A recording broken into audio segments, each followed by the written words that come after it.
College में पढ़ाई करते समय लड़कियों के साथ दोस्ती और प्यार होना एक आम बात होती है। इसी प्रकार मेरे जीवन में भी कॉलेज के दिनों में एक लड़की का आगमन हुआ था।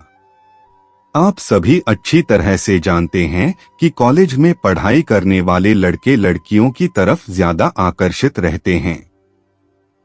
पढ़ाई करने के साथ साथ लड़कियों से मोहब्बत भरी बातें करना बिल्कुल भी नहीं भूल पाते हैं। कई लड़के ऐसे होते हैं जिन्हें पहली नजर में ही कॉलेज की लड़कियों से प्यार हो जाता है और उन्हें पाने के लिए अपनी पढ़ाई तक बर्बाद कर देते हैं। उस समय बरसात का मौसम चल रहा था, इसलिए मुझे कॉलेज जाना बिल्कुल भी पसंद नहीं था। लेकिन पिताजी के कारण मुझे मजबूरी में कॉलेज जाना पड़ता था। इसके अलावा मेरे पास कोई भी रास्ता नहीं था। उस दिन बरसात हो रही थी, इसलिए मुझे अपने क्लास तक पहुंचने में देर हो गई थी। जब मैं क्लास में पहुंचा तो निधि मैडम भौतिक विज्ञान पढ़ा रही थी। क्लास में देरी से पहुंचने की वजह से मुझे मैडम ने अंदर जाने से मना कर दिया था, इसलिए मैं बाहर कैंटीन में बैठा हुआ था। उस दिन मैंने बिल्कुल भी पढ़ाई नहीं की थी। लगभग 1 घंटे तक कैंटीन में बैठने के बाद मैं कॉलेज से बाहर आ गया। बाहर बारिश हो रही थी और मेरे पास छाता भी नहीं था। मैं अपने घर जाने के लिए बस स्टैंड की ओर तेजी से जा रहा था। तभी मेरा दोस्त राहुल बाइक लेकर वहां से निकल रहा था, तो मैंने उसे से बस स्टैंड तक लिफ्ट मांगी थी। राहुल ने मुझे देखकर बाइक को रोक दिया था। मैंने राहुल को पीछे बिठाया और मैं खुद बाइक चलाने लग गया। बारिश भी कम हो गई थी, इसलिए मैं बाइक को थोड़ा स्पीड से चला रहा था। मैं बस स्टैंड पर पहुंचने वाला ही था कि मुझे रास्ते में एक लड़की दिखाई थी जो काला सलवार और सफेद रंग का सूट पहने हुए थे। मैं बाइक को स्पीड में चला रहा था, इसलिए बरसात के पानी के छींटे उसके कपड़ों पर जा गिरे। वह लड़की हमारी ओर देखकर चिल्ला रही थी, लेकिन हम दोनों बातचीत करते हुए चुपचाप आगे निकल गए। कुछ देर बाद मैं बस स्टैंड पर पहुंच जाता हूं और राहुल अपनी बाइक लेकर वहां से निकल जाता है। थोड़ी देर बाद वह लड़की भी बस स्टैंड पर पहुंच जाती है। मैं उस लड़की को देखने के बाद तुरंत पहचान गया था। वह लड़की देखने में बहुत गुस्से में लग रही थी। मैं अपने चेहरे को रुमाल से ढककर खड़ा हुआ था, तभी वह मेरे पास आकर खड़ी हो जाती है। जब मैंने उस लड़की को करीब से देखा तो वह बहुत खूबसूरत लग रही थी। बरसात में भीगने की वजह से उसके बाल गीले हो चुके थे, जो बहुत अच्छे लग रहे थे। मैं उस लड़की को देख ही रहा था, तब वह मुझे देखकर कहती है, क्या देख रहे हो, कभी लड़की नहीं देखी क्या? उस लड़की को इस तरह से बात करते हुए देखकर मैं समझ गया था कि बाइक की वजह से पानी के छींटे लगने के कारण वह बहुत गुस्से में है। मैंने उस लड़की से पूछा, क्या हुआ, छाता होने के बावजूद भी आप इतने भीग गए हो? तभी उस लड़की ने जवाब दिया, मैं सड़क के किनारे बस स्टैंड की ओर आ रही थी, तभी किसी पागल ने बाइक तेजी से निकाली थी, इसलिए पानी के छींटे की वजह से पूरी भीग गई हूँ। मैंने उस लड़के को आवाज भी दी थी, लेकिन वह बिना मेरी ओर देखे निकल गया। अगर वह लड़का उस समय रुक जाता तो मैं उसके गाल पर एक जोरदार चांटा मारती। उस लड़की की इन सब बातों को सुनकर मैं अपने गाल पर हाथ रख लेता हूँ। मुझे डर लग रहा था कि अगर इस लड़की ने मुझे पहचान लिया तो सच में वह मुझे जोरदार चांटा मार देगी।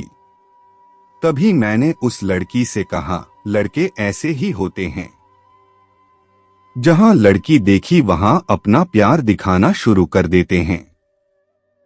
लेकिन मैं उन लोगों में से नहीं हूं जो लड़कियों को परेशान करते हैं। उसके बाद मैंने उस लड़की से कहा, आप कहां से आ रही हो और आपका नाम क्या है? तभी उसने जवाब दिया, मेरा नाम सुलोचना है और मैं कॉलेज से आ रही हूं। उसके बाद उस लड़की ने मुझसे मेरा नाम पूछा तो मैंने भी अपना नाम नीरज बता दिया। उसके बाद मैंने उस लड़की से कहा, मान लीजिए अगर वह बाइक वाला लड़का आपसे माफी मांगे तो क्या आप उसे माफ कर दोगी? लड़की ने कहा, पहले तो उसके गाल पर एक जोरदार चांटा मारूंगी और उसके बाद उसे माफ करूंगी। मैंने कहा, अगर वह लड़का कहे कि उसे पता नहीं था कि तुम्हारे ऊपर गंदे पानी के छींटे लगेंगे तो आप क्या करोगे? लड़की ने जवाब दिया, पहले पता तो चले कि वह लड़का कौन था, उसके बाद सोचूंगी कि उसके साथ क्या करना है। इस तरह बातें करते हुए अचानक मैं उस लड़की के सामने खड़ा होकर माफी मांगने लगता हूँ। तब उस लड़की ने कहा, अरे आप मुझसे माफी क्यों मांग रहे हो, आपने क्या किया है? मैंने कहा, मेरी वजह से ही तुम्हारे कपड़े गंदे हुए हैं, क्योंकि उस समय मैं ही बाइक चला रहा था।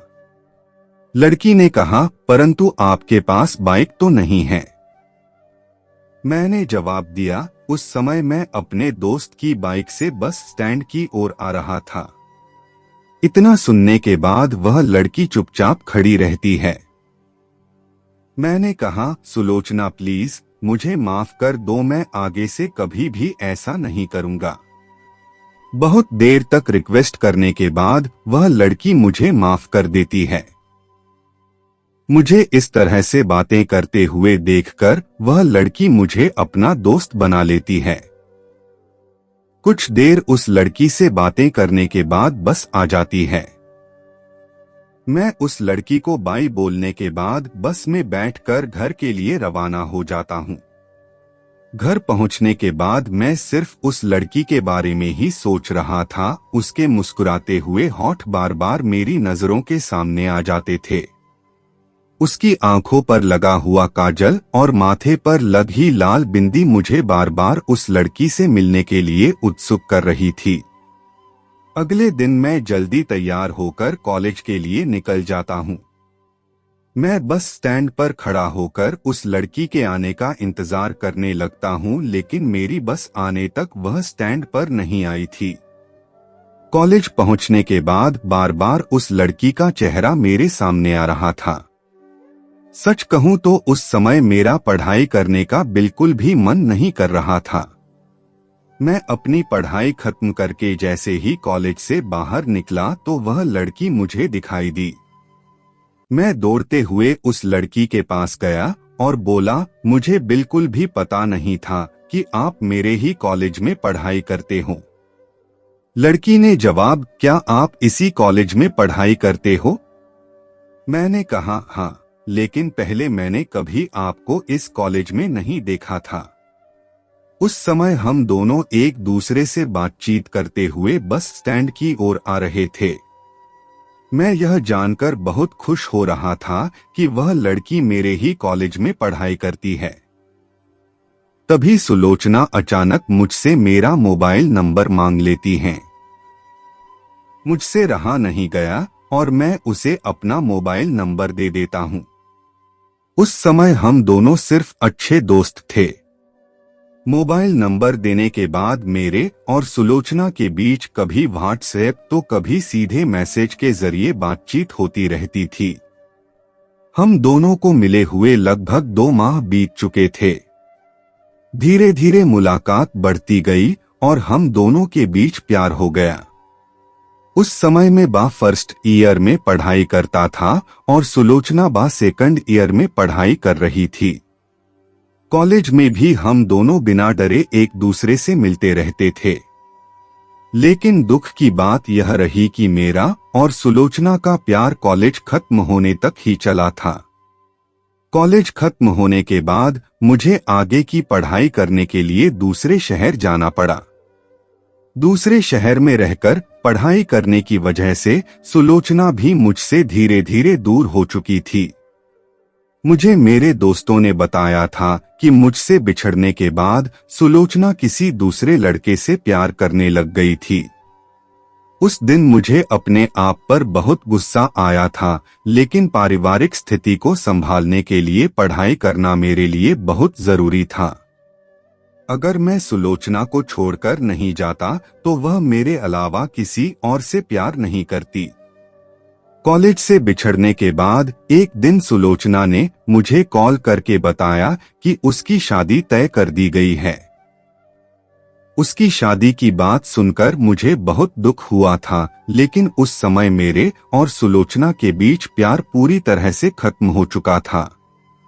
सुलोचना की शादी के समय मेरी एग्जाम के पेपर लग रहे थे, इसलिए मैं उसकी शादी में भी शामिल नहीं हो पाया था। आज भी मेरे और सुलोचना के बीच कभी कभी फोन पर बातचीत होती रहती है। बातचीत के दौरान हम दोनों ने कभी भी कॉलेज की पुरानी बातों को याद नहीं किया था। मैं भी नहीं चाहता था कि मेरी वजह से किसी लड़की की जिंदगी में दुख आए, क्योंकि कोई भी पति अपनी पत्नी की पुरानी लव स्टोरी को सुनकर उसे कभी भी माफ नहीं करेगा। मैंने अपने माता पिता को खुशी देने के लिए अपने प्यार का भी बलिदान कर दिया था। कुछ दिनों बाद मुझे एक कंपनी में अच्छी जॉब भी मिल गई थी। जॉब मिलने की खुशखबरी सबसे पहले मैंने मेरे माता पिता को सुनाई थी और उसके बाद सुलोचना को सुनाई थी।